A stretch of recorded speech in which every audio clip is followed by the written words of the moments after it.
I don't date people my age, sorry. Older. All right, whatever age. Okay, Doesn't matter. whatever. All right, but from this generation.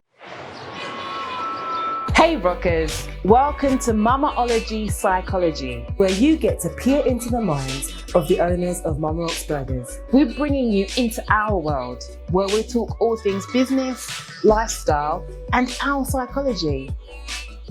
Hi rockers, welcome to Ology Psychology episode 7. Now today, as you can see, there's more of us. There's This more is of episode 8. Oh, really? Yes. All right, Yeah. sorry, episode 8 then. This is episode. Hey, you haven't been keeping charge with your own shit. Okay, thanks for that, Moses. The update. So today we have some extra guests to the Mama Rocks family. We're going to be discussing a hot topic today. We wanted to explore the African tradition of polygamy. And just in case anyone doesn't know what polygamy is, which I doubt, but just for clarification purposes. They don't know. They should be watching. No, I think it's important. Yeah, just to clarify, the dictionary definition of polygamy is where a person has multiple legal, or culturally recognized marriages, right? Mm-hmm. Multiple. Yeah. So we want to explore why people choose this lifestyle and does it work in modern day Africa? Yeah. That's the question. That's a heavy topic, guys. Are we ready to take it on? I think we should do some introductions first. Oh yeah, should I start? Yeah. So just in case you didn't know, I'm Natalie and I'm one half of Mama Rocks. I'm Samantha, and I also am co-owner of Mama Rocks. I'm Moses. I'm just there. But I want to introduce our two guests. Yes. We have Nikita. We have Susan. Nikita for me is like the rising star of Kenya. She's representing Kenya in a few good ways. Yes. Musically, the few good ways are going to transform into a lot of big ways, in future. For sure. For sure. But she is risen, but still rising. Yeah. So Yes. she's gonna bring in this topic as a young perspective in terms of like this is all before your time, And so you're gonna give your perspective on this. Susan, on the other hand, Yes. yeah, she comes from this background, a polygamous background, but in a modern perspective. And we want to get your opinion in terms of how you being in it, like being born in it, like is it what people perceive? Because there's so many stereotypes out there about this topic.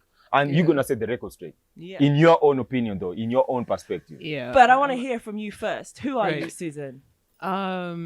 So no one calls me Susan. My name is not Susan. That was a famous My Whitney name song, is not sorry. Susan. I'm glad you know it. So my name is Susan, but it's my government name. It's not It's not a name that I recognize. My other names are Obunga Otieno Guya. Most people call me Guya, and Obunga is my given name. So Obunga is the name that I recognize. We prefer that name. Your African name. That's what we want to hear. Facts and Yeah. figures. Yeah. So I have dabbled in a couple of things in my life. Dabbled. I like that word. Yes. Because the topic. Mostly I am an advocate. I've been practicing since 2014. And now I'm specializing in intellectual property, data and privacy, but I do a bit of like content development. So that's what I'm currently working with. It's my situation. My situation changed, but that's another story. But yeah, I think I feel very blessed to have been able to like get into like different kind of situations and environments and learn. Because sometimes like being in one field is very like narrow. So yeah, I'm very happy to share my story. I feel like polygamy in Africa is very common.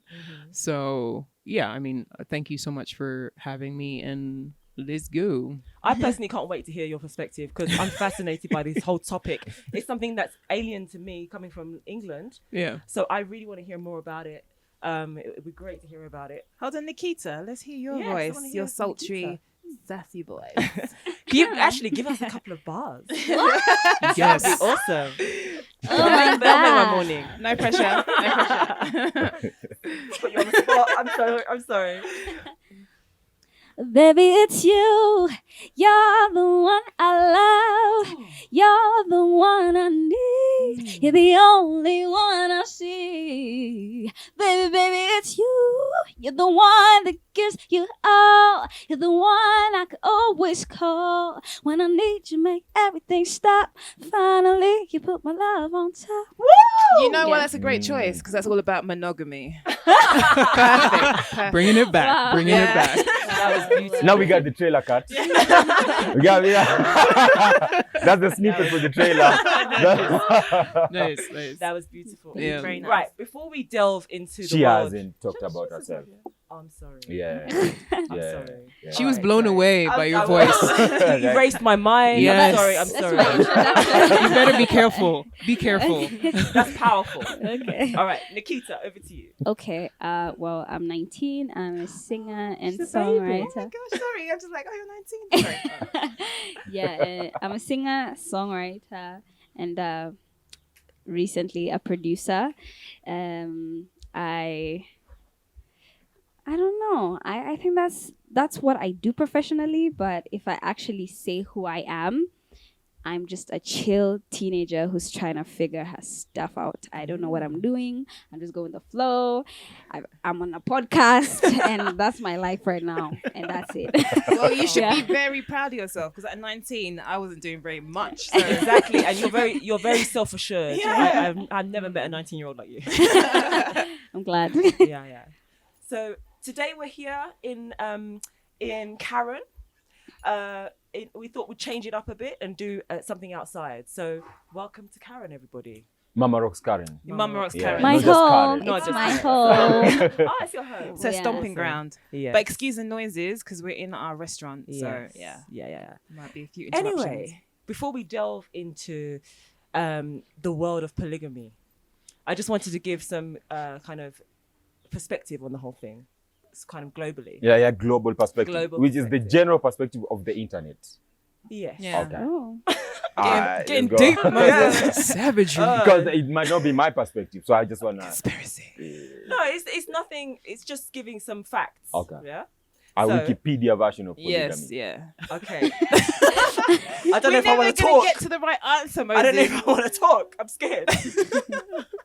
Anyway, so globally, the legal status of polygamy varies greatly. So polygamy usually, so there's different types of polygamy. So polygamy is where a man has multiple wives. Yeah.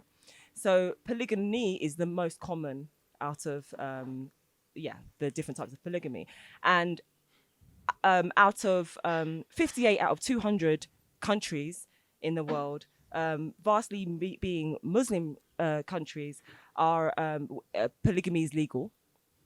But polygamy is most often found in sub-Saharan Africa. So 11% of the population lives in such arrangements. It's widespread across Africa, but it's mostly clustered around West Africa, in countries like Burkina Faso, Mali, and Nigeria. That's where the majority of polygamy happens. But we do have polygamy in Kenya.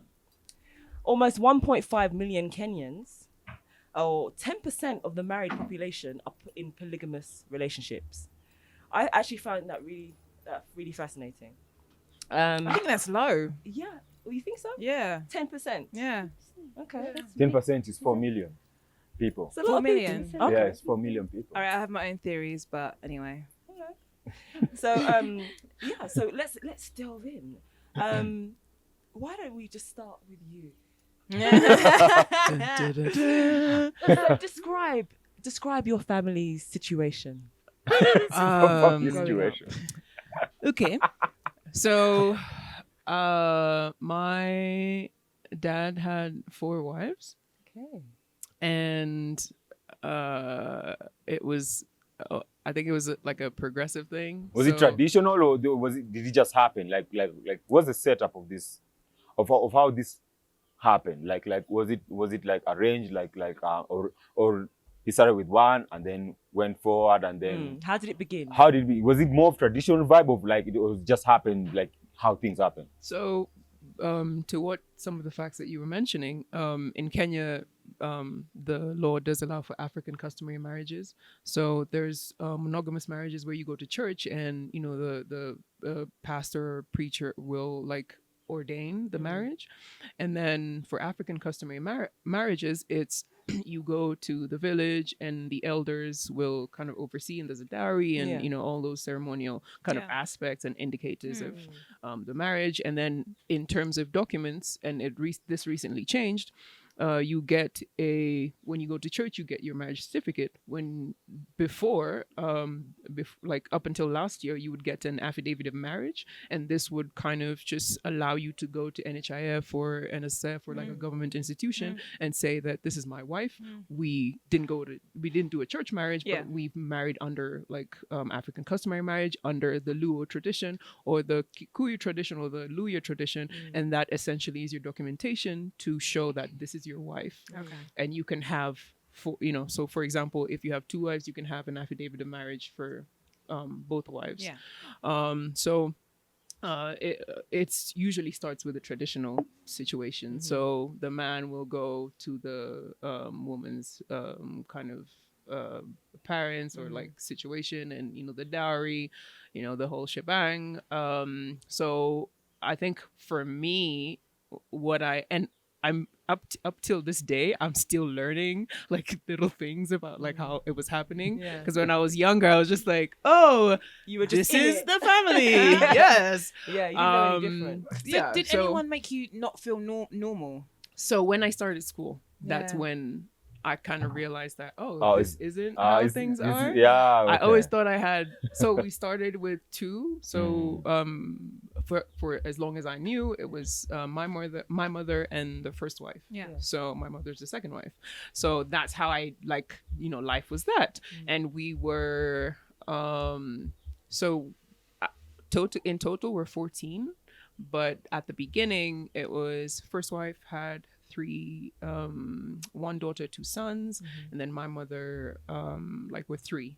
So did you just see them as your brothers and sisters? Even to the last. So the last one was a wife inheritance. So meaning when a cousin or a brother dies, you the man will inherit the wife, and that's how it was. And she was a bit older, and she had 5 kids. So we just and I think a really great aspect of my dad was he was very supportive, and he really believed. He was traditional, but he was also he tried to be careful about what he was taking in, because there's some things he didn't really believe in, but to the extent of that situation, he kind of took them in, and it was more like a ceremonial kind of thing. So took them in, and then we kind of lived family. But was your dad very present? Did you feel like a strong father figure within that dynamic? Yes, my dad was super sober. And I know some of my friends, who are Luo, their dads are like if you have a Luo father, especially my dad didn't drink. Sorry, could I just clarify what tribe was your father from? Luo. So I'm Luo. Yeah. My father and I are from the same tribe. Yeah.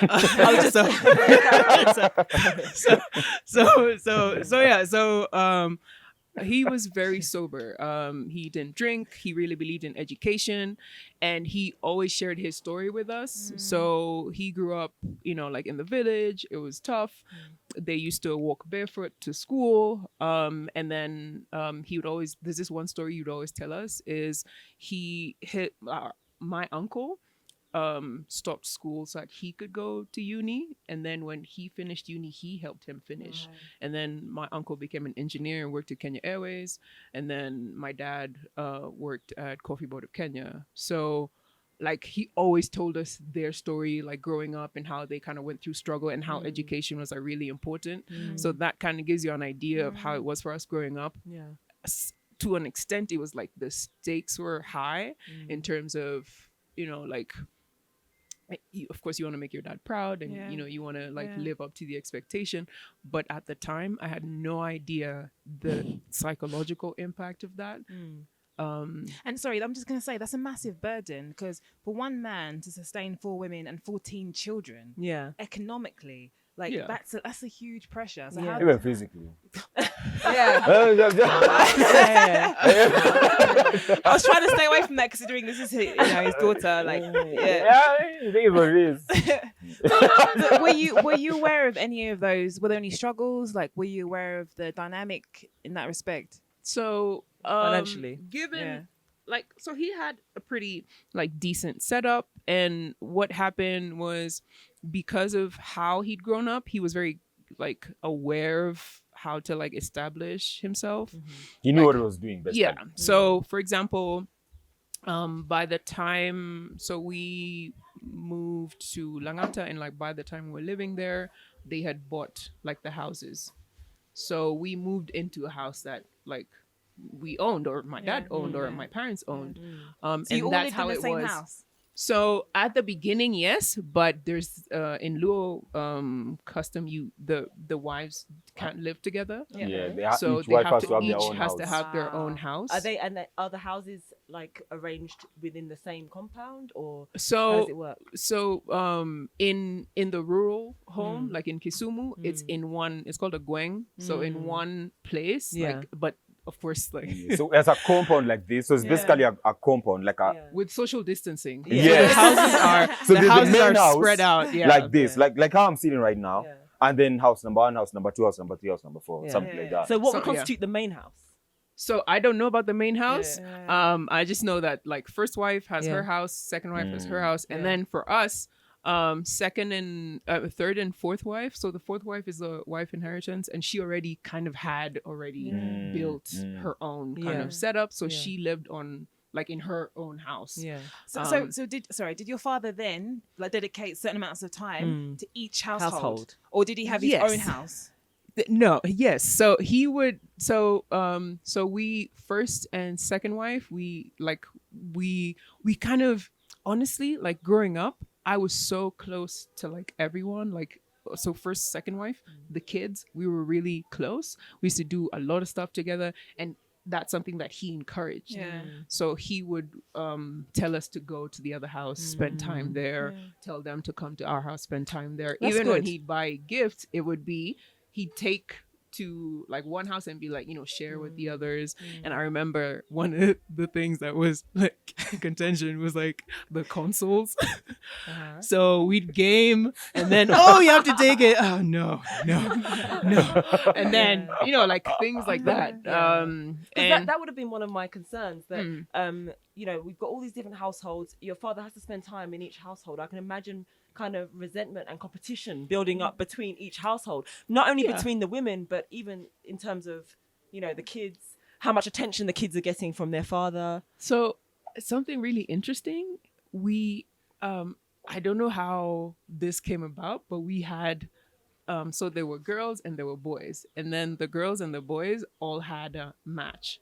So from, like for me, there was like my counterpart in like the first wife's house. So we would spend a lot of time together. We were in school together. Yeah. For my sister, my older sister, she had also a counterpart. So they would spend time together, go to in school. She's like who you da, da, da. bonded with. My younger sister also had. So it was like, yes, there's like the competition, but it's like against the tyranny of the overlord. Like you could kind of commiserate and be like, you did your homework. Okay, you did your homework. Okay, where do we go? It's like a normal family then. Yeah. Just in a normal Literally. family, it would be like that. It's just that now when like, so up until I started going to school, that's when I started to realize, oh, this isn't how it is. And then you start to interact with like the different styles of parenting, different styles of families. And then from it can be in a way like ostracizing because a lot of people like don't really understand or like they're like, oh, you have 2 moms, that doesn't make sense. Oh, you're lying. What? Like you and kids and like when you're young, you don't really like based off of what you've been exposed to, you're not really like compassionate, or you don't really have much understanding for like things that are different or things that don't sound like anything you've been exposed to. So it was very harsh. But it was a harsh reality, or having to face other people's realities. Yes. And then you're comparing. But looking back now, given that you're older, obviously. Do you feel like you benefited from that setup? So much. Yeah.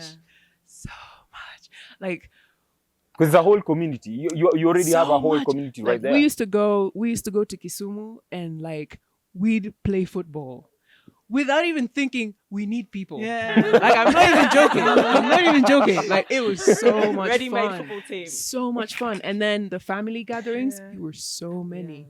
Like, and as much as like there's the animosity and like hostility and stuff like that, it's so nourishing to be in a space like that where like you're like, it's like family. And then at the time we were like, it was copacetic, like we were good, to a degree.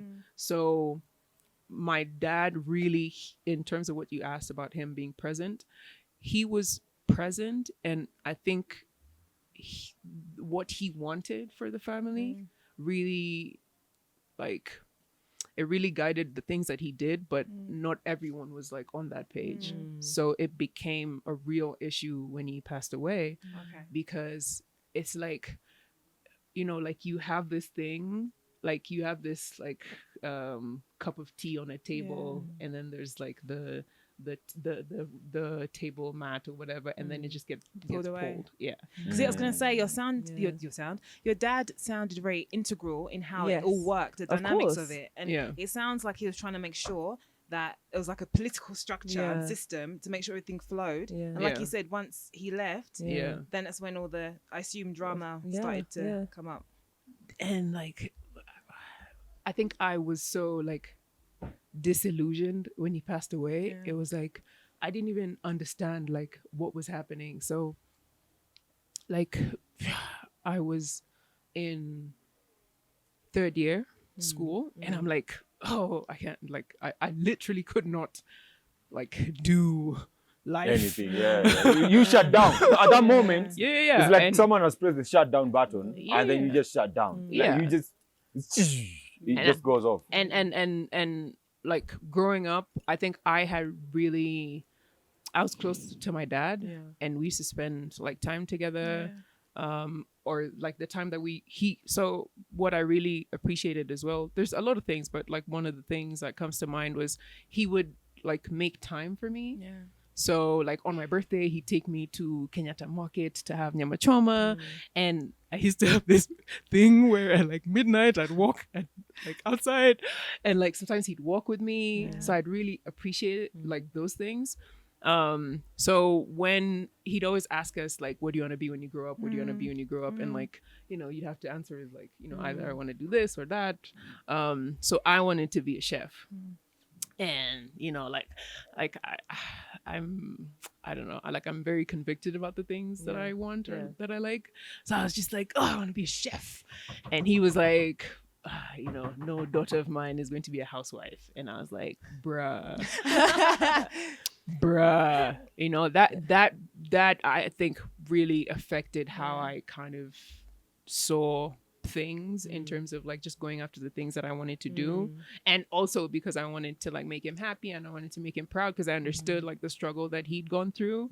So I ended up doing law because I want, like he really like appreciated white collar jobs. And it's understandable, because when you come from struggle, you want to try to ensure that your kids kind of they're able to like sustain themselves. A lot of Luo dads like are very hard on the education, white collar jobs, like it's education in the Luo community, like over here. So like most of the kids where I'm the only lawyer, but like there's like loads of doctors, like biochemists, like stuff like that. Like you literally went to school and like But do you know what was amazing about what you just said? Sorry.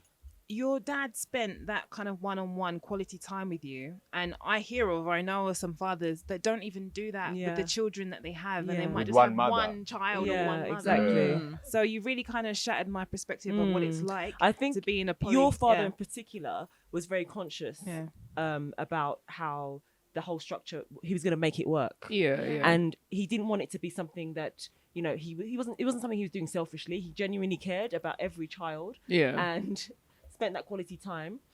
What did you see of how he tried to maintain relationships with his wives to make it work?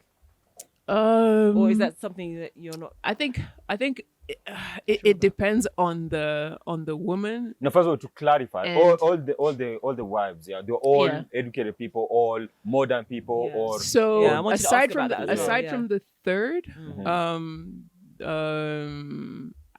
yeah, like pretty much. And so this is something that I hadn't mentioned. So 2 were in Kisumu, 2 were in Nairobi. Okay. So he would go like to and fro.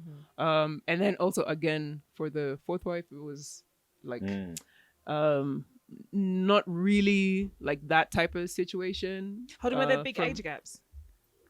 Yeah, she not really older than him, but like actually might have been. Well, she was older than your father. Might have been.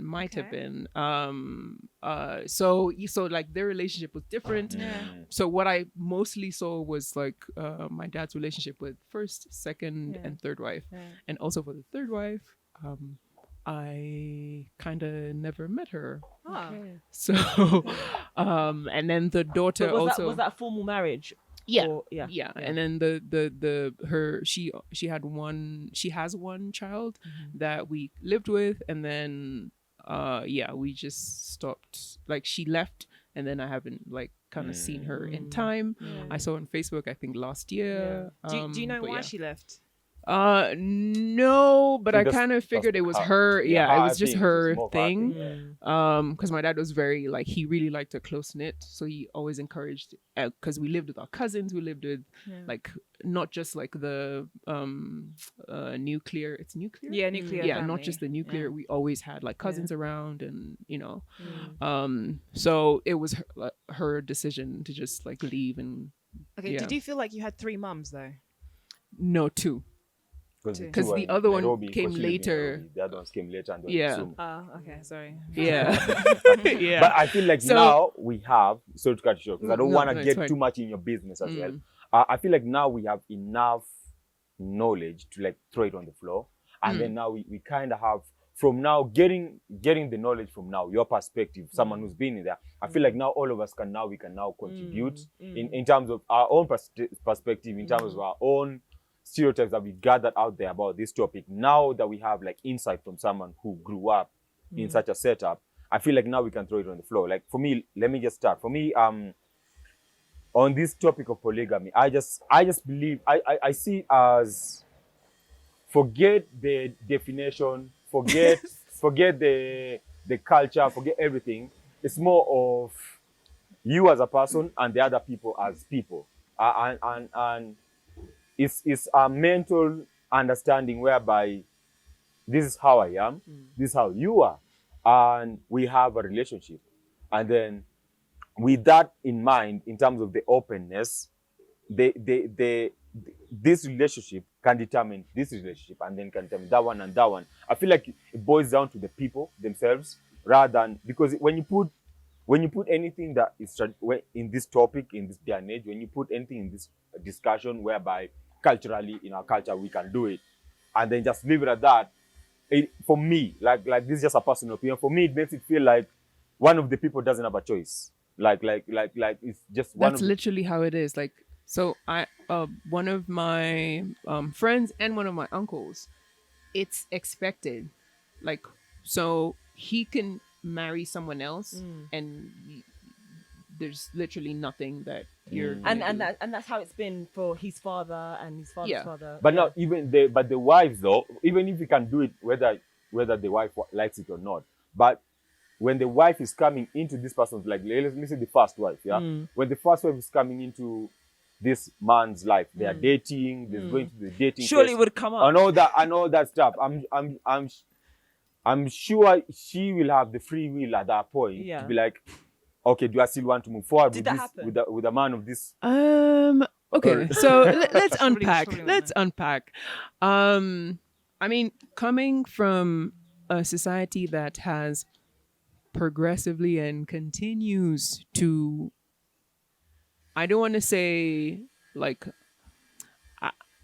what the word would be is silence Okay. women. Okay. Even when you look at our history in terms of women inheriting land, Yeah. recently is when women were allowed by law to inherit land. Yeah. And So still when there's you- when- pushback from the village side. Exactly. So Yeah. when you talk about consent, when you talk about the woman having free will, you also have to understand that in the context of women are still to this day in situations where they cannot it were up to speak, they them- are not heard. So to the point where you are having a conversation with someone and saying, this is how I am, Yeah. how are you, let's, agree to proceed in this way. There has to be a lot of like conversation, and there has to also be an acknowledgement that I like this person, or I'd like to commit to this person, and I'd like for them to know who I am. But hold on, Men- given that, does like even come into it?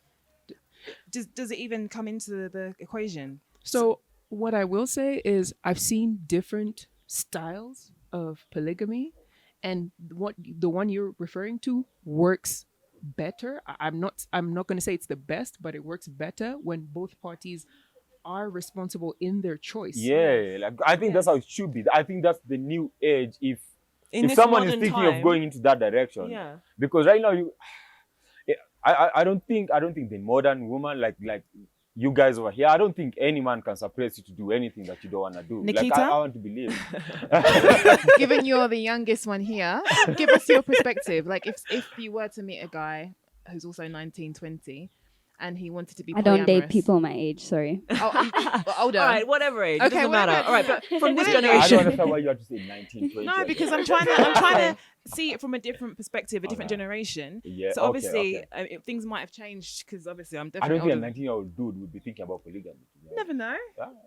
Okay. no, we need to keep Okay. this Yeah, thing open. yeah, because yeah, true, we're true. trying to establish whether this is a modern thing or not, Yeah. whether this is something that we're continuing as a society or not. Oh, And, yeah. and could it Yeah. work in modern Could it day work? Africa? And Yeah. Nikita is like modern day, Africa. the most modern, the most modern, The most modern the of all most of the us. newest model. So we might as Latest model. well hear from her perspective, because I don't know what the dating scene's like when you're 19 in Nairobi. So Okay. I feel like there's so much I have to say, but I really wanted to understand it from your point of view. I come from the Kalenjin community. My father was Kalenjin, but my mom is Meru. But my mom didn't really embrace the Meru, so she came to the Kalenjin, specifically Nandi, and like took it all in. When she talks about the mutual decision to have an extra wife and an extra wife, you also have to understand where this all started. We can't really debunk the small decisions that are made right now on whether women had a voice or not without really understanding how it was Kitambo. So when you talk Sorry, about, for instance, Kitambo. In the past. so back In to the past. Kitambo. Yeah. Oh, Forget sorry. that. I Yes. forgot that you're not I don't Kenyan. know a word of Swahili. I'm sorry. Okay. I'm sorry, everyone. I'm learning. So, my understanding is that the women who are raised in that specific culture, they were already tuned to understanding it as is, and so they naturally submitted to it without knowing, Okay, because it's just the way it was. because it's just Yeah. the way it Yeah, was. yeah. And you have no idea that perhaps even as a woman in this age, you are submitting to some things that 30 years from today, your grandchildren will ask you, how are you guys doing that? Yeah. So, because I'm Kalenjin, the reason I said that is because my grandmother's older sister was a first wife, Okay. got a second wife, and the people around the village after that era, no one ever did polygamy again. do you know why? Yeah, women started having a voice. Like, people started refusing and saying, that's not why I want it. And it's not to discriminate the culture that was there, but it started even becoming a preference to men who, I'm going to say this very controversially, Just say it. Don't hold back. Just say it. are lazier. Okay. Let me open that up a bit so that it doesn't get interpreted the wrong way. Men in the past were already tuned to knowing that they need to support a family, that a woman isn't working at all. Yes. So if you compare the men that are here today and the men that were here 30 years ago, Different. I would definitely Yeah. say the ones in the past were working way harder. Yes. You know, 'Cause YouTube everybody- right now is full of bitch ass Yeah. niggas. I'm just gonna say, there's a lot of bitch ass niggas walking around. No, a lot yeah. of mama's boys out here. But it's also because society has changed. You know, yeah. Yeah, the society is encouraging of bitch ass niggas right now. No, yeah, but I'm that's really the thing. curious to know how that got created. How did the bitch ass nigga? How was he born in the So first place? so I think a really good thing that you mentioned about the historical aspect of it is the conditioning and also the upbringing. So there's tradition, but there's also the self. Yes. And even to what you say about laziness, I mean, if things are easy for you, like why? Like, and I think it also comes down to the man and the woman. The man also, even in the aspect of maleness and the aspect of supporting, the aspect of taking care of the family, there are things that he goes through that he might not have been able to speak to. Men now are easily just, kind of living their lives and want to be free and, like just express themselves. And there's no principles to like back in the day, those principles to a man, like it's like inbuilt. It is like from the moment you're born. I remember these things. I remember when it was so funny. My dad used to find me. Like, I'm a kid. I'm like, I don't know, 3-4 years old, and he'd find me like in the kitchen chilling with the women. I'd be like, why are you sitting with women? Go sit with your brothers. Like there would be like a. So basically, you're being conditioned to believe the role of a man. And Yeah, there was a conditioning of and like your place wasn't in the kitchen. No. Just chilling, like So his thing was like character development. So if whoever you spend majority of your time with Is what you become. Yeah. So he was like, you need to get the gems from your big brothers, and then so that by the time you come back to chill with women, you already know what it is to be a man. Others in this development stage, you might pick up the wrong things about being a man because you just pick them up automatically. As a kid, you don't say, I'm going to pick up this one and leave this one. You just pick up everything. You're just absorbing everything. So I growing up, I remember there was this unsaid things about what is expected of a man in community. Like for you to feel as a man, for you to stand even in front of other men and talk to them. There's a level of principles that you need to align yourself with for them to respect you back. Yeah, and I like that you said that because you talk a lot about respecting, or people talk about a lot about, in society, there's this aspect of respecting your elders, respecting your parents. But I believe in, also respecting your children because, again, there is the society, there is tradition, and there is the self.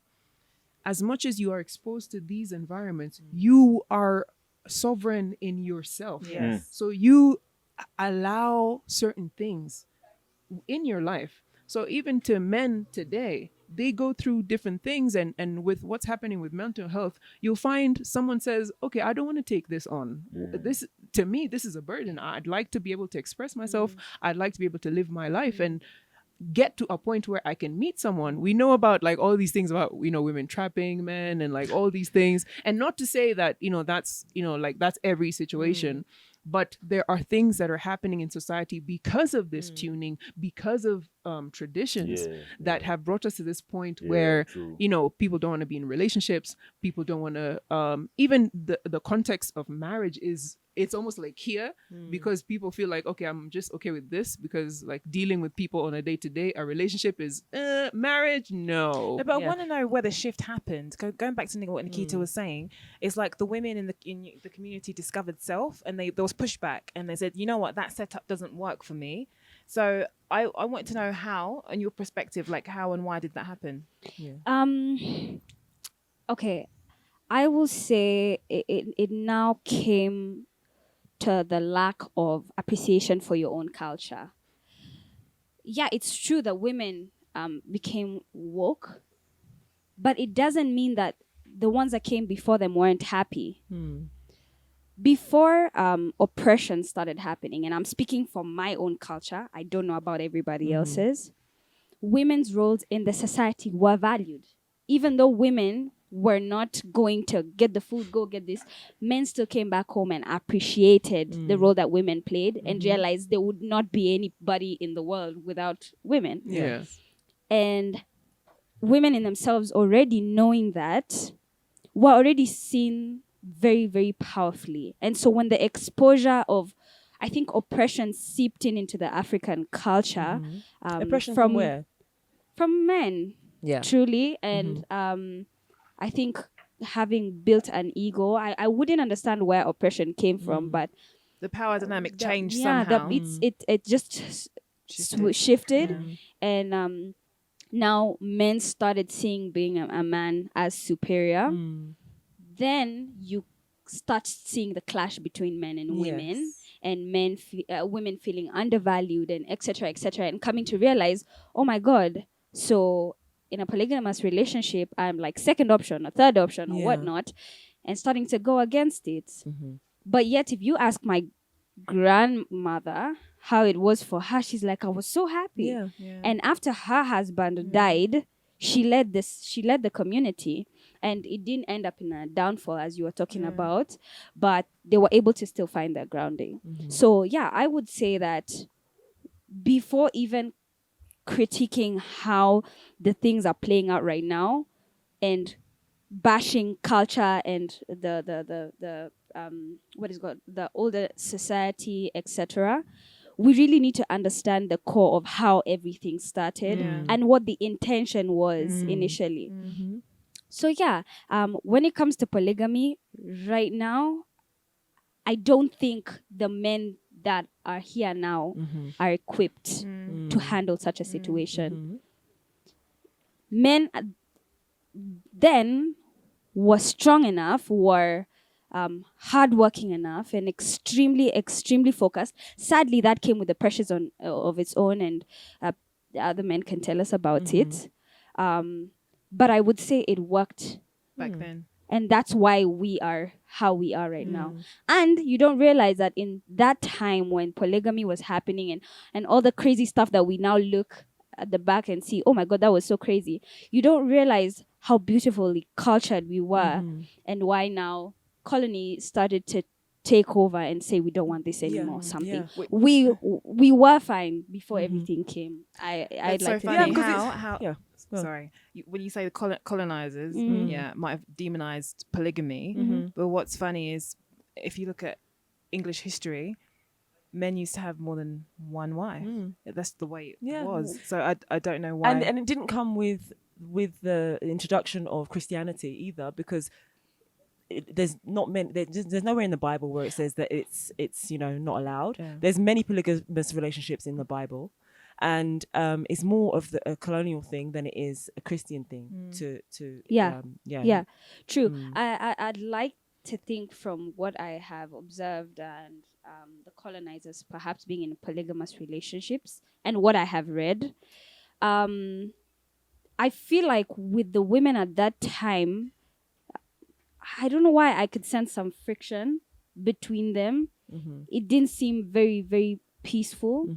And going forward into the generation that we are in today, I feel like as an African society, having understood how it works and living in harmony as they did, the intention for us, and I feel like for the men when it was happening, was never to oppress. It was more to create an orderly society where things can work. Because people don't understand, life back then was not just about enjoying life. It was about producing more babies and more babies, and that meant that the wealth was not just cash. Wealth was in family. So it was, I did a bit of research, and it actually was set up like that because it was survival. So back then, men died, right? Let's be real. They went out, they hunted. The likelihood is sometimes they won't come back. They won't come back. Women need to be protected, and like you were saying, their duty was to look after the home and to bear children. So 9 times out of 10, the women were pregnant. So it was the man's role to protect and to provide. But what if that man didn't come back? Then what happens to the then the women had a group of women as themselves to look but after also in each the other. What community. happened though, like in the communities in the past, when the husband would die, it was such a beautiful society whereby you still had the community to Yeah. protect you. You would never end up alone. And hence Yeah. the Right wife now- inheritance thing. Right now, Yeah. we Yeah, think exactly. we're Because the brother- so. Right your now, husband's brother would step in. you know, right now we think we're so woke. We think we're the what. But do we really have the strong structure as family that if you lose your job today, you can go to your cousin's house and live there for months Exactly. without them complaining? People don't understand the privilege that was there in the past. And also, the men in the past, as much as women can argue, yeah, there was oppression and whatnot, which I agree, there was quite some oppression. You don't even realize how disposable the men were at that time. Who was talking about men's feelings? Who was asking them, how do you feel that today, if the earth was sinking, that is the women and children who will get saved? Guys don't understand It's that. a different kind of pressure. Yeah, it's a different not kind of equal, pressure. but different. And Yeah. that's why I feel like men and women play different roles. I'm not saying that we're unequal and there's a disbalance. I just feel like we have different energies and we have different purposes. And I think we've lost that a little bit. And I think the equality that we're fighting for is the wrong kind of equality. We need to, instead of fighting Free. that we are, we need to stop fighting and saying that men and women are equal in the sense that we are the same. yeah. We are not the same. And there's We a reason are We are for better that. at different things. we are not equal in sense of being. We're equal in sense of value. Exactly. So you put us together here in value, but we are like this. In I terms feel of how like different we are. it's a partnership whereby, you know, how a business partnership can work, whereby this person is the creative, this guy is the business head. So whereby the business person fills in where the creative falls So it's a falls short. complementary, It's symbiotic. complementary, Exactly. Yeah. And that's It's a how balance. That's It's that how balance. men and women should be. It's like a partnership where there's things that women just do naturally well, better than men, and same thing, and vice versa. And I But it think also depends on the individual. I think the two things that you mentioned about oppression and value, some of that comes into the shift, because when you look at, like, if you don't value yourself or if you've been oppressed, how would you feel or how would you behave? And coming from the point of men kind of, you know, like with colonialism, like with the violence that ensued, you're kind of demeaned to the point where even psychologically, like you always are looking for that superiority, hence the ego. Yeah. So when you're going into a situation, you don't even see the woman as a, you know, like as a person. It's like, I want to dominate. It then becomes that conversation. Yeah, I don't know how it all happens, because I still feel as though if the world was to crash today and start again, but with the people knowing in their hearts that they're still of equal value. Yeah. I don't know if it's about how men are wired, but I still feel like there will be an imbalance. Why I would say that is because when I was looking into the biology of men and women, I realized that there are some characteristics that men have to be superior in who they are. For men to be able to protect, they need to have that stubborn ego. Because and it doesn't come naturally. I'll tell you this as a man, that stubborn ego doesn't come naturally. It does. There's egos that people put on themselves, like I just have a big ego, I believe in myself, whatever. But then there's the natural manly ego, where it's not an oppressive form of ego. Yeah. It's just me knowing I'm a man, and that one is a learning process. It's a life thing. But what would you say? Would you say the competitive aspect? Okay, let me just ask now as a general question. Do you guys feel like men are more competitive than women? I've met competitive women, so that's what sometimes. But it's seen as a manly trait. Yeah, so that's what I'm saying. I feel like sometimes we talk about men and women biologically, but then some women can have very masculine energy, so they might be more aggressive or more competitive. But and it's I've because met those men who traits have but those traits have been given to men. It's because those traits have been stereotypically given to men. So when a woman has those traits, it's like she has masculine traits. And I'm like, what do you mean by that? Because the name masculinity and the name of masculine traits, is it a gender thing? Like, no, but that's what I'm saying. That's the point I'm making. I'm saying we can talk about men and women in terms of biology, and there are traits that we attribute to each of those two, men and female. But I'm saying that energetically, some women could be very masculine. True. I don't think True. it's a I think everyone has Bit of both. masculine A bit and of both, feminine yeah. Bit of energy. both, yeah. So I think based off of what you nurture or based off of what you're True. exposed to, that is what will be the dominant. Yeah. So for example, if I go through a situation where my softer side or my feminine side is hurt or like, you know, I feel threatened, I will Exactly. lean to my Yes. masculine because Yeah. my masculine is the protector. Yes. Gives you Is strength. and also becomes the ego because I think what you might be or what I understand what you're saying is confidence. So there's a deep confidence that you have in yourself that comes from value, that comes from understanding that I'm not oppressing. I am, because we're growing together as individuals. So I'm not seeking to oppress you. I care about you. I'm just and I want confident to in serve. myself. Exactly. But hold on one second. You just mentioned now that life circumstances can bring out the masculine energy in you. So if you had to protect yourself, then you're going to be a little bit probably more Masculine. rough around the edges, Yeah. right? Yeah. But if you look at the polygamous setup, the Right. man Yeah. is supposed to be the provider and the protector, Yeah. which would then mean that the women under him would be more nurturing and maybe, you know, more submissive, right? But then the society at the time would also. I think it determine- depends also on what you term submissive as, because stereotypically, Luo women are not seen as submissive. They are not because they are So- not. Yo. So when you look at those, and this is also individual, Exactly. and looking at the socio-economic changes over time, women were, I think, I'm really humbled to kind of now start to understand what it meant to like be a woman in those ages, to, you know, care for the home, care for the children, because the children become the next, you know, presidents, lawyers, doctors. You are building a nation. And what, like, the power that resides in that, like, there's so much like tenderness in that.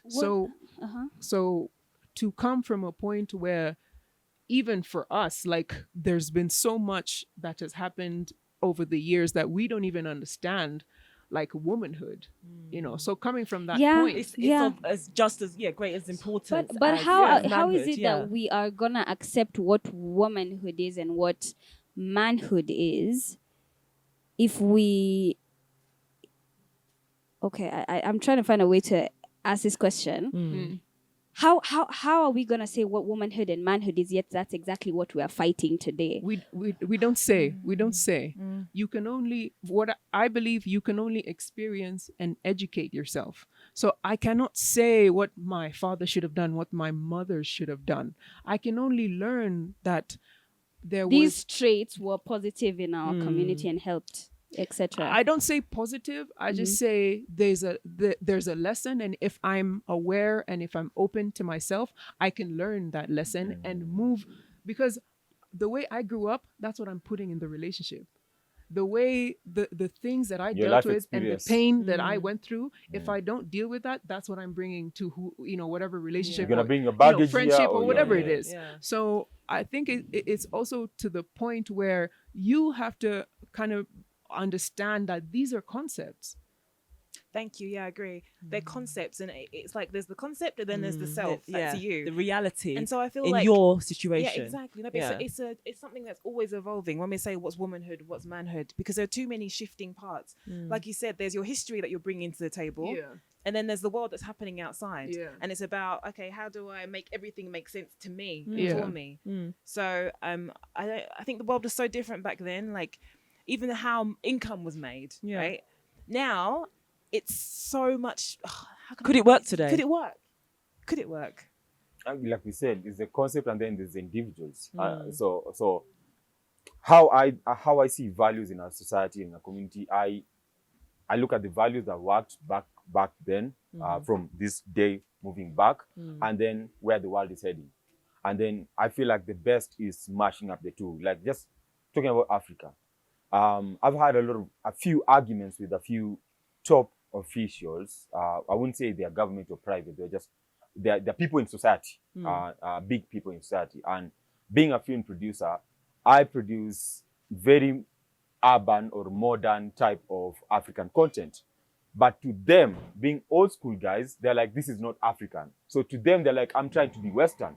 I'm like, which world are you living in? Because for me, this is the Nairobi I'm in. This is the Nairobi where there's clubs, the Nairobi where people are doing drugs, okay? These are all Western coasts. The Nairobi where I know a few gangsters with guns, you know, I've seen or I see the There's no news. such thing as purely African. Exactly. So we're influenced by we are influenced by the West. We are influenced by the West. So I'm like, but this is the life I know. If you want me to put lions in the script, what do you want me to do?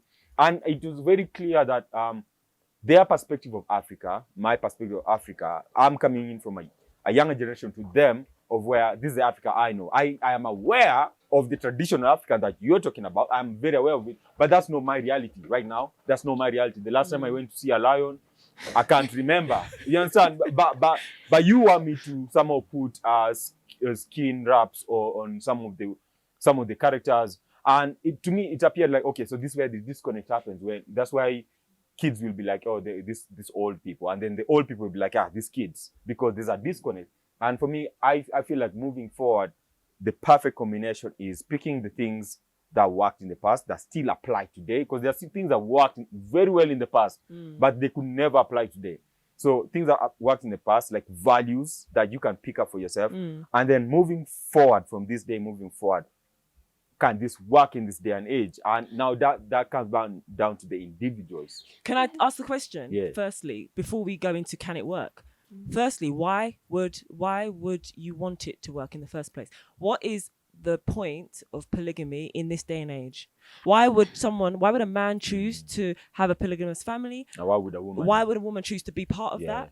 And that choice, is there that choice anymore? I think between men and women, why in this day and age, why would it be a man's choice to make this thing happen as well? Okay, I think first of all, in this day and age, it shouldn't be a man's choice. Two, as I was saying, the qualities that men had in the era of polygamy, they don't have anymore. So I don't think it's sustainable at all.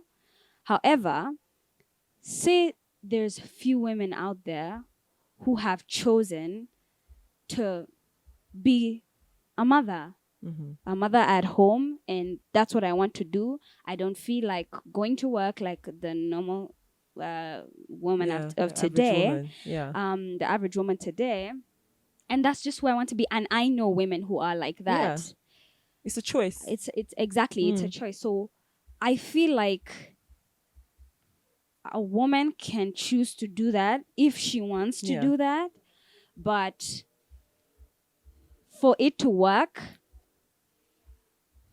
this dude has to be like balling. Okay, has to be balling. Number has one. to be balling. Has to have the balance to understand that they have to also be there for their children and be able to raise another man in the house like that. That's why when you're talking to me about your family structure, you know, I'm trying to understand the presence that your father had, especially in the dudes in the house. Because when I look at my family structure today, it's just my dad, my mom, 3 brothers and 2 girls. And my brothers are like a perfect modern version of who my father was. Now, in your case, how is it that the father was able to imprint who they are onto their sons effectively? Or was it like in the past whereby you were not just raised by your parents, you were literally raised by community?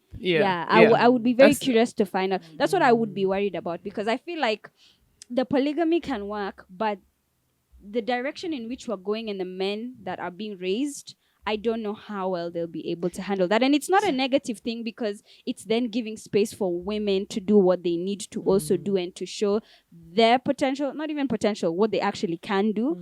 But it's very shaky. Can I ask you more personal question? Yeah. Because you're speaking for whether it can work or not work for society, but you as an individual, do you think you could be open to being in a polygamous setup?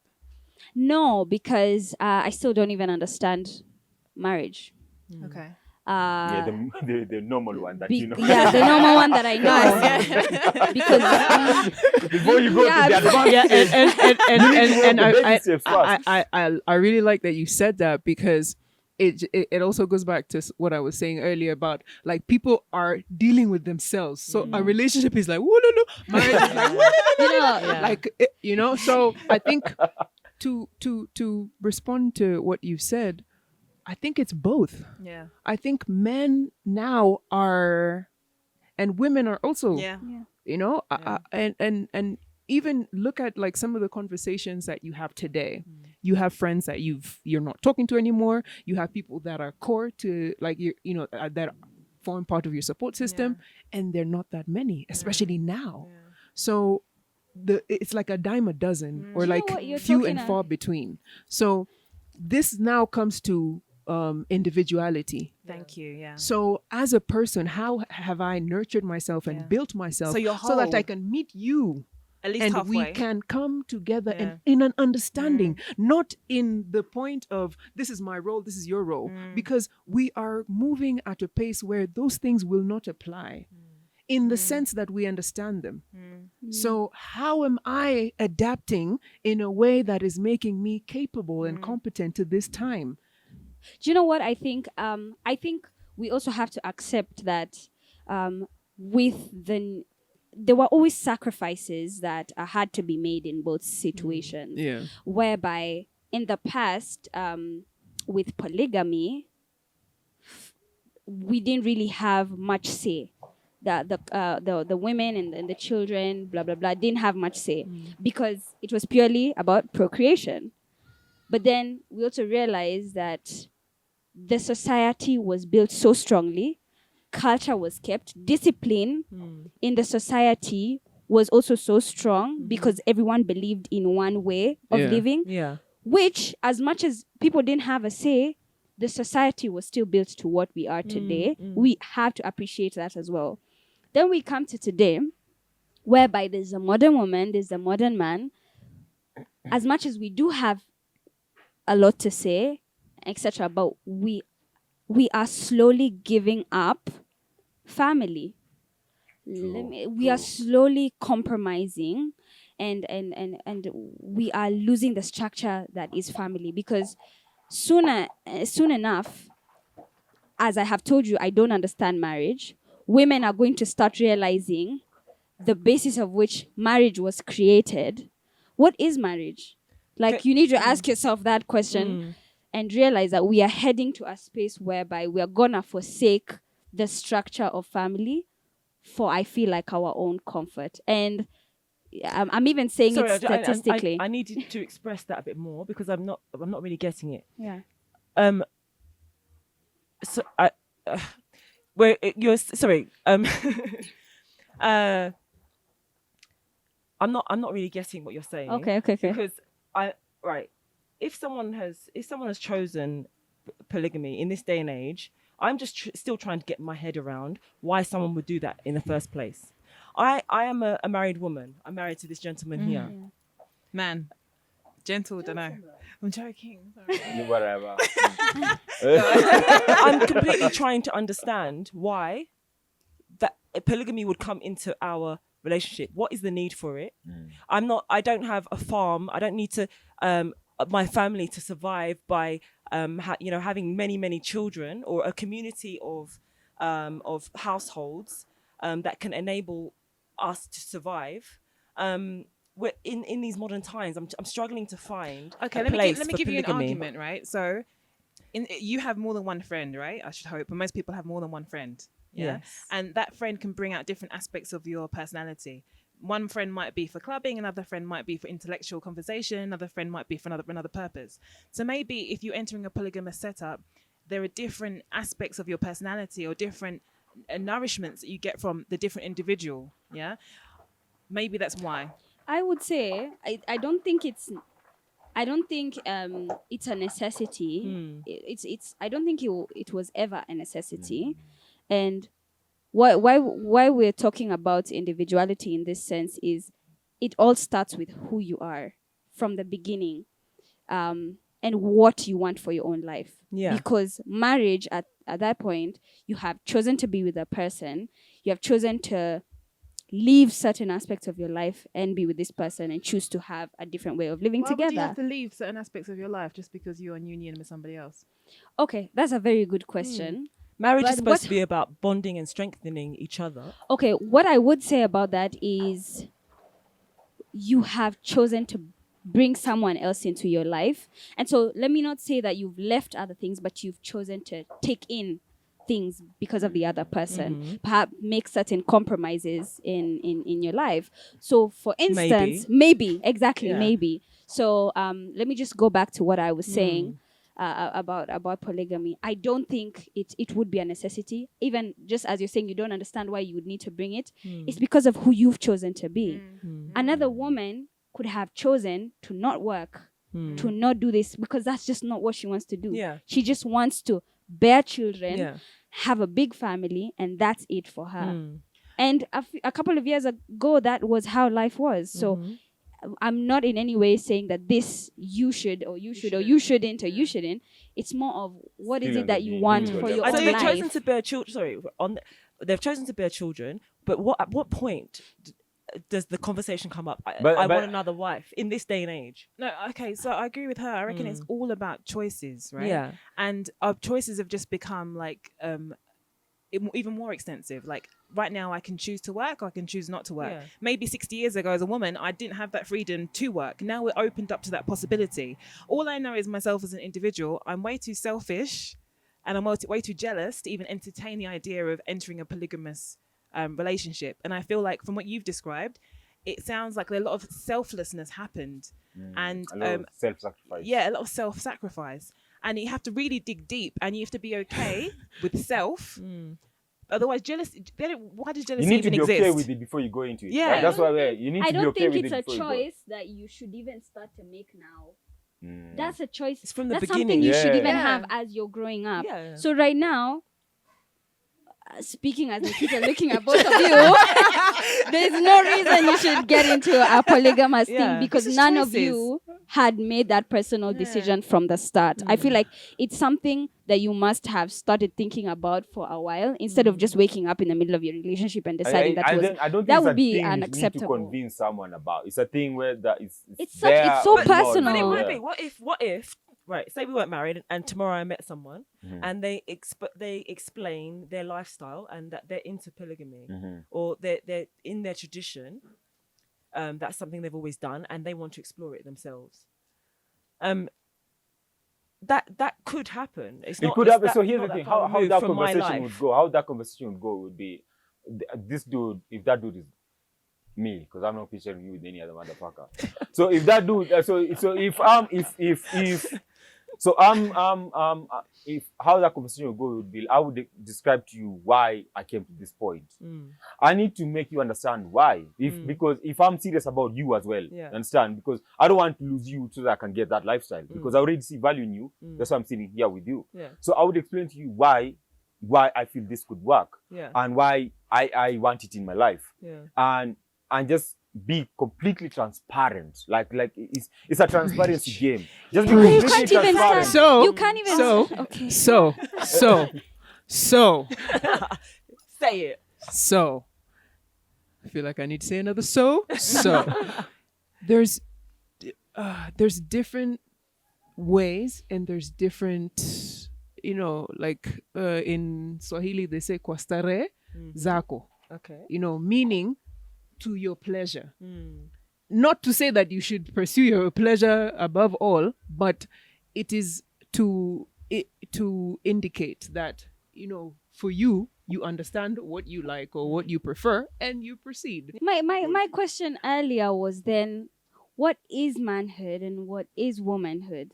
What I was trying to describe to you is that as much as we can refuse, and I'm not all-knowing, so I won't say I'm right or wrong, but as much as we can refuse, there are some qualities that are in men that are a bit more exaggerated that are in women and vice versa. And I feel like in the time before, those qualities were they were very necessary for them to be exaggerated, for them to be able to live in the kind of society that they were only needed to protect and women were only needed to bear children. So now come to this modern age whereby everything is twisty. You can't argue all of it at the same time and say that polygamy can work or it can't work, because it is an individual decision. Yeah. And as much as in the past, you all had qualities as in men, you had qualities that were similar and had to stay the same. Right now, because of how it has changed, we can't all put you at the same level. We can't say that all men are the same. Can I So jump in? I feel like the world is changed in terms of, like, we don't need men to go and slaughter a goat anymore. I can just order from Jumia food. Yeah. Or if I don't need to get tasty firewood, goat. when I have I don't have to go and get firewood because I have central heating. Yeah. So I'm saying manhood and womanhood, those concepts have shifted and they've changed because our modern world has changed. So you're right. What does it mean now to be a woman, and what does it mean now to be a man? then let me just add on to that. I feel like we are so quick to negate what those qualities are. We're so quick to look at them as a negative thing because they have been oppressive. But can we for a moment step back and look at them as a positive thing? Because I don't want to date myself in a relationship. Yeah. I want to date someone different. Yeah. Someone who has very different qualities. Someone maybe I would want them to be softer, soft spoken. But when someone is trying to touch me and like they're all dominant and Me stuff. personally, I just So want it to throw has out to the be example. it has to be something so individual. So even in the polygamy thing that you were saying you wouldn't want to or you would, you can't give a neutral answer. That is a decision someone has to have made from the Themselves. start. Yeah. And if they are stupid enough to make it within your relationship, that has nothing to do with the concept of polygamy. That has everything to do with the man that you have married. That is wrong and it shouldn't be accepted. Someone bringing in someone else into your life without warning before, that's just a ridiculous aspect. I feel like for polygamy to work, firstly, obviously there needs to be consent. Yeah. And it's not just, the woman has to be fully involved in that decision. We're not talking about something where, a man just comes in with his new wife. Covertly. Yeah, or Here's number two. And we're also not talking about when a woman is not aware of another woman. We're not talking about that either. That's just Yeah. deceit. Whether it's Yeah. monogamy or polygamy, that's Yeah. deceitful behavior. Exactly. So I feel like if it were to work in this day and age, it would obviously have to have mutual consent, and there would have to be structure. And there can't be one general way in which it's dealt No, with. It it's has down to to the be between your individuals. relationship Exactly. and something very specific to Exactly. you guys for it to work. And that's the Yeah. same with any relationship, Yeah. any style of relationship, even regular relationships. It's something that Even in business, You before work out bring in between another yourselves. partner, you have Yeah. to discuss. you work out between yourselves, and everything is consensual. So now let me just go back to what we almost started, and that's the women having multiple partners. Polyamorous. What do you think is stopping women from doing that in this day and age? Yet you're still finding women who are cheating in their marriages. No, I think it happens, but it's probably not as publicized as the publicized narrative that women have multiple husbands. I think it does exist. Is it legal? It's not legal here. Maybe no, not it's here. not. It's not legal. Really? It's not. Oh wow, It's not legal. Polygamy is legal, but polyamorous, it's not. that's not fair. Because what I'm trying to understand is, if you maybe were to ask 100 men, would you allow your woman to be polyamorous in extreme circumstances, which of course would not exist, it's truly hypothetical, and then ask 100 women, would you allow yourself to be polygamous? I swear to you, the aggression that the men will have in saying that I Way would more. never be a second husband will be a lot more. Yeah. Would you say that is because of how society has raised men, or do you feel like there's that personality of ego and excessive confidence and protection that and dominance that men have that naturally make it that way? Privilege. What is You think what it's is privilege? it? Privilege. Male privilege. Would Yep. you say that it's 100% privilege, or would you say that those qualities actually exist in men and that's how they are today? No, I think it's 100% male privilege. I agree with you. Because I feel like, as I keep on saying, as the world's changing and we've got choices, and we don't necessarily need that masculine, power We're to much push more things independent. forward, and we have the power of choice. It's about the self and people making their own informed decisions. So I think it is male privilege. That's why it's probably weighted that more men. Would be disgusted if a woman was to have multiple husbands. They wouldn't even entertain that. I want to jump in, yeah? I just want to throw a practical example, yeah? Why, personally, I believe I believe it's not, privilege might be there, but it's not, it's like a part of it. It's not the real reason. So I'll give an example of, from what I've seen from even my cousins or close people who have, it's a family where like it's the mom, and then the dad either is not in the picture or died or something. It's like and then the mom has a firstborn son, or a son who's like adult, like 20s, early 20s, something like that. You automatically the mom would just, even if there's other older sisters, automatically the mom would start bringing their son now, who's now an adult man. Automatically the mom would start giving him responsibility that if the dad was alive would handle. Like What type of responsibility? the responsibilities that you stereotypically call like male duties. So like for example, if she wants to go, there's a construction happening and she wants to go buy cement, she'll go with the boy, the son. She'll be like, yo, come with me. Let's go buy this cement. Let's go buy these tiles. Let's go do these things. And then you can see how, and if some certain phone calls need to be made, she prefers for the son, like, yo, call this guy, and make sure this happens. And then slowly by slowly, the boy gets into the routine, and then he starts just doing them automatically. And now the mom is the one now following him around as they do the construction of the house or whatever. But so what I'm saying with this, what I get from that dynamic is they need, even with the mom being the sole bearer of this whole man's everything, because that's his son, that's her son, I mean. Still, she feels the need of she feels even proud when now the son steps up and now he's taking charge of this construction. And for me, that points out that there might be other dynamics to the whole thing. But for me, because I've seen it happen in a few families where the father figure is not strong or not around at all. For me, what points out that there's still in a woman's life, there's still that need of a male figure who is taking charge, just simply taking charge of shit. Because in this case, financially, the mom is already taking care of the boy. So it's not like I need a man with finance to take care of me. The mom is already doing the stuff, but still, she ended up, there's still a male. Can I share? Yeah. As a married woman, I've been trying to, but me personally, there are certain roles that I enjoy giving up to a man to do. I'm sorry. I feel ashamed to say this. Like, I'm not allowed to say this in today's society. But there are things that I have to do in my everyday work as a businesswoman, decisions I have to make, and just a level of aggression I have to have as in my day-to-day life, in my business environment. And when I go home with my husband, I don't necessarily want to have to keep that up. I like being soft, Samantha, sometimes. Like when I'm not at work. Say that again. This is very soft. Say that again. I like to be soft, feminine Samantha. Okay?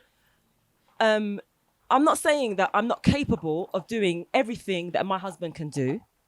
But there are certain things that I enjoy him doing, I prefer not to do. Yeah. And vice versa. I think we enjoy looking after each other in different ways. It's a partnership. It's a partnership in different ways. Are they in traditional ways, though? I would say the majority of the majority is probably more traditional. So things like for example, cooking. I own a food business. I enjoy cooking, yeah, and it actually comes naturally to me.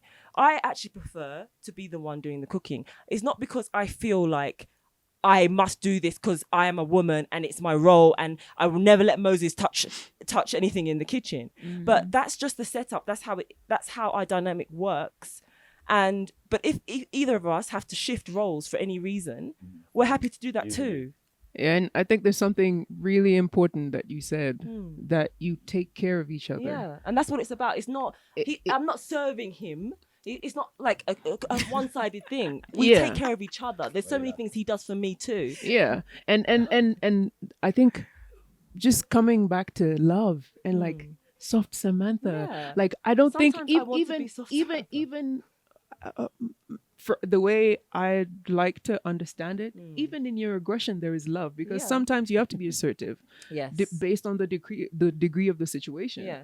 So I think, but some people might as I'm aggressive in my day to day, Yeah. some people attribute that to male, Yeah. to being, you know, a male thing. And it's not necessarily like what it is. It's just, I think, of the things that you've talked about, and I also wanted, if I could just segue to what he was saying, I think it's really important to distinguish between the parent-child relationship and the man-to-woman relationship, and the intersectionality or the relationship of those two relationships and how they affect, you know, as a child, my experience, and, you know, as an adult, my experience, and that's the point that I want to say.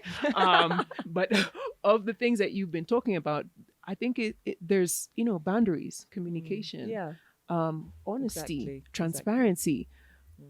We are all human beings. So it's not really about getting it right. It's not about knowing. It's not about the way. It's about, I've lived my life, and Nikita talked about sharing. So taking in, starting from that point of like care, and why am I here? Yes. You know, why am I, what is this?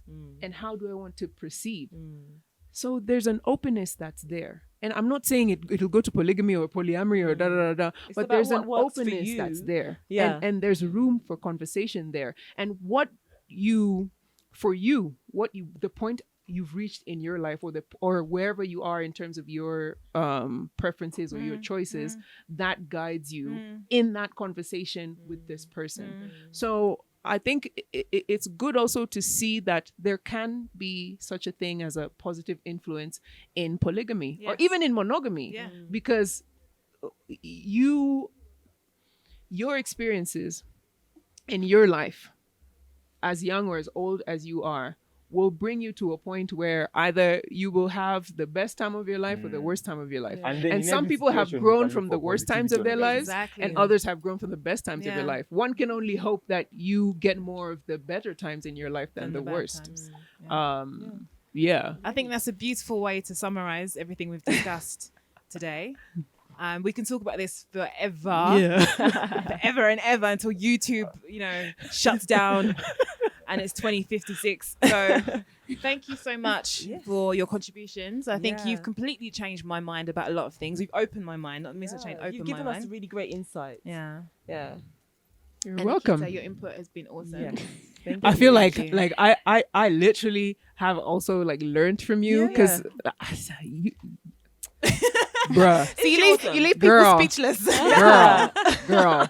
Yeah, I feel like also like the fact that women are talking, and like I was saying this earlier, I think it's so important for you to talk. Like whatever opinion you have, it's so important for you to voice it. And if you can find it in like your platform or like your space, that would be so nourishing. Not even for other women, but just, you know, the act of that. There's a lack of role models, and this is where it starts. Yeah, we need more of them. You find like every one of us seated here, there's a particular group of people behind us, whether it's 10 people or 100 people who think our opinion is important. And there's a lack of role models in society today. So when you see someone you look up to, someone you admire, so like everyone coming up after Nikita is like, oh, okay, now it's a positive imprinting in terms of to the generation to come, to everyone you're following, in terms of like, oh, so this is what a role model is. Like, we don't just dress up for Instagram and take pictures and take. Actually got something to say. No, yeah, sure. Yeah, that's what it is. Of value, So something of value to superficiality. say. There's so much superficiality. Yeah, that's all we see out there. Yeah. All the role models you think of, you list them, and then they just, when you go to their social media pages, they're just chilling. Yeah. Good life. They're not giving you gems. And like, yo, I want to know how you got where you are. So we're all for self-expression and depth and opinions. Exactly. To help us make informed choices. Facts, informed choices. Yes. Yeah, informed choices. Thanks, guys. And we're going to close out. All right. Bye. Bye.